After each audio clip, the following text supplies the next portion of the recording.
Relativ sehr früh, mit 14 bin ich aktiv gewesen, mit einer älteren Schülerin, die war glaube ich 3 Jahre älter gewesen. Und dann hat ein Lehrer uns einmal auf die Seite genommen und der hat uns erklärt, ob wir eigentlich wissen, was da abgeht, ob wir wissen, dass es illegal ist, weil ich noch minderjährig bin damals. Es ist gefährlich, wenn jemand redet. Und hat uns ganz viel Literatur zum Lesen gegeben über das Thema. Das war super. Und nachher, die Freundin hat wahnsinnig gestörte Eltern gehabt. Und dann hat der Lehrer gesagt, ob wir einverstanden sind, dass er Moderation übernimmt, dass man die Eltern auf beiden Seiten vernünftig informiert. Das war natürlich ganz toll. Und dann hat er zuerst ihre Freundin ihre Eltern informiert und die haben die Tochter da zum Loch ausgejagt, oder?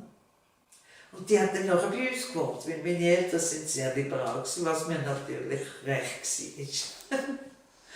Und die Freundschaft ist sehr lang gegangen. Wir hatten dann auch ab 18 zusammen eine Wohnung gehabt. Das hat damals niemand gehabt. Alle nur ein Zimmer gehabt mit einer Hexe, die dirigiert. Wir hatten eine Wohnung gehabt und das war natürlich dann ein Flow von Leuten, die ein- und ausgegangen sind. Sie ist nachher mit einem Mann auf Australien ausgewandert und hat lange keinen Kontakt mehr gehabt. Und jetzt haben wir wieder Kontakt. Das war mein Coming Out.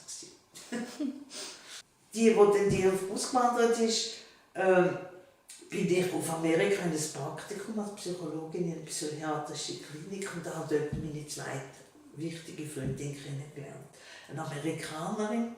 Und die habe ich dann keine Ruhe gehabt, bis sie da übergezügelt ist. Und sie, das habe ich erst nachher herausgefunden, sie hat auch Psychologie studiert und eine ähnliche Forschung gemacht wie ich. Und so konnte ich mischen, dass sie in Zürich einen Job hat. Dann haben wir dann zusammen gewohnt, viele Jahre. Sie ist jetzt wieder auf Amerika zurückgewandert mit einer Schweizerin auf Women's Land in Oregon. Aber das ist noch ganz wichtig, sie und ich und noch eine Deutsche sind in die Hatz gegangen. Wir haben gesagt, es muss etwas gehen. Niemand hat gewusst, was die Hatz ist, die war auch jung, alles Männer. Und das finde ich noch ganz wichtig, dass man das nicht vergisst. Es hat 2 Theologinnen in Zürich, im Brüderenhaus. Und die haben in Männedorf ein Tagungszentrum gehabt, sehr liberales, und haben als erstes eine Tagung machen zur Homosexualität. Und dann hat Kanim, die Amerikanerin, und ich uns zur Verfügung gestellt, dort zu reden. Und damals ist der Radio noch gekommen, und der Radio hat gesagt, wir müssen die Stimme verstellen. Ich habe gesagt, nein, von mir aus nicht. Wir müssen das. Und dann habe ich eine falsche Stimme bekommen. Aber die 2 Frauen waren wahnsinnig progressiv. Die haben uns wirklich unterstützt. Und dann im Rahmen von mehrere so Tagungen ist uns ein paar Frauen aufgefallen, dass das nicht genügt für unsere Anliegen. Weil wir damals haben wir gesagt, wir sind ja zweifach unterdrückt als Frau und als Lesben und die Männer nur als Gay-Männer, oder? Und dann haben wir aber gesagt, dann müssen wir selber etwas gründen. Und so ist dann die HFG entstanden, homosexuelle Frauengruppe in Zürich. Innerhalb vom Frauenzentrum an der Bahnhof Enge, Lavatterstraße damals.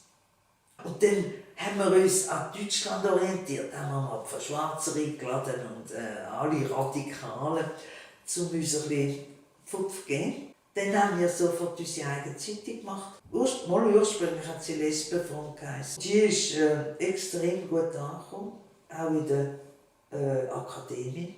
Aber ich habe viel Mais gemacht, ich habe viel am Radio reden und geschaut, dass es mich reinschleichen.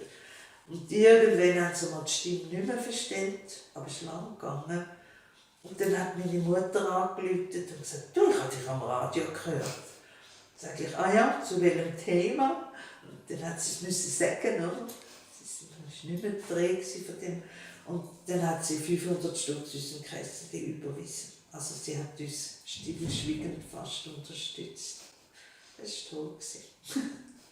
Aber ich bin ganz klar lesbisch bezüglich Beziehungen. Ich habe aber sehr viele Männer gehabt, aber nie eine Liebesbeziehung. Das ist immer zu Frauen gegangen.